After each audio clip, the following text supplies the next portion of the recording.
তার তো আর কেউ নাই, আমি ছিলাম। আমি যতটুকু পারছি আমি করেছি।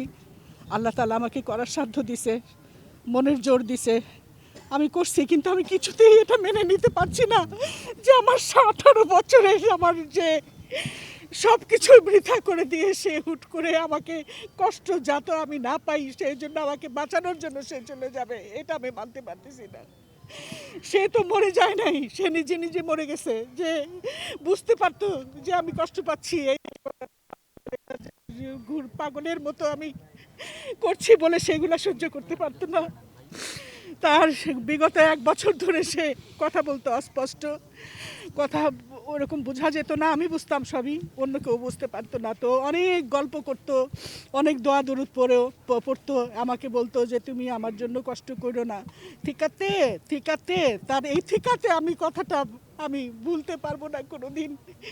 ছোট 2 বছরের বাচ্চার মতো আমি তাকে কোলে নিয়ে আমি তার সব কিছু করতাম।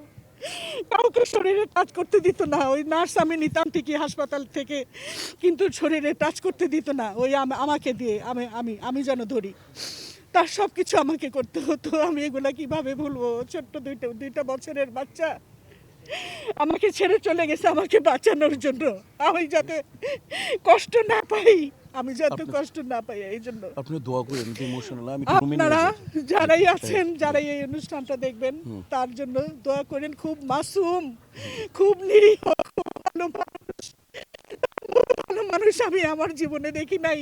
আমি তার কাছে 42 বছর ধরে ছিলাম, সংসার করছি, আমি তার ভালো মন্দ সবই জানি। একটা নিষ্পাপ ফুলের মতো পবিত্র সে। তার মানুষ তাকে যতই আঘাত করুক তার জন্য সে দোয়া করতো যে আল্লাহ তাকে ভালো রাখো। তো এই জন্য, এবং আল্লাহ তাকে নিয়ে গেছে। গোসলের সময় তার মুখটা দেখলাম, নূরের ফুল, একদম নূর, একটা গোলাপ ফুল ফুটে আছে। মরার পরে এত সুন্দর মানুষ হয়। তো আমি সবার জন্য অনুরোধ করতেছি, তার যারা ছাত্রছাত্রী আছো, সে দীর্ঘ 55 বছর এই ইন্ডাস্ট্রির জন্য সে খেয়ে না খেয়ে সে পরিশ্রম করে সে মাথায় মাথায় ওই যে মিস্ত্রি রাজমিস্ত্রিদের সে জোগাড় করে দিয়েছে যে এই 4 নাম্বার ফ্লোর, 3 নাম্বার ফ্লোর বা সব জায়গায় সে একটা প্রডিউসারকে কখনো কষ্ট দেয় নাই, সে কাউকে মনে কষ্ট দিয়ে কথা বলে নাই, সব কষ্ট সে নিজের মনে রাখছে, সবার জন্য দোয়া করছে।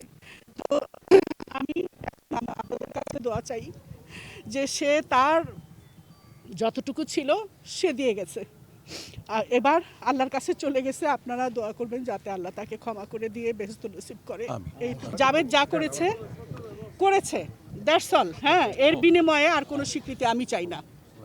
আমি রিফিউজ করলাম জাবেদের পক্ষ থেকে, আমি রিফিউজ করলাম। কোনো পুরস্কার, কোনো কিছু সম্মাননা, কোনো কিছু চাই না। শুধু আল্লাহর কাছে দোয়া করবেন যাতে লোকটা ভালো থাকে, গুনাহ খাতা আল্লাহ মাফ করে দেয়। আমি কিচ্ছু চাই না। আমি যদি দেওয়া হয় সেটা আমি রিসিভ করব না কখনো।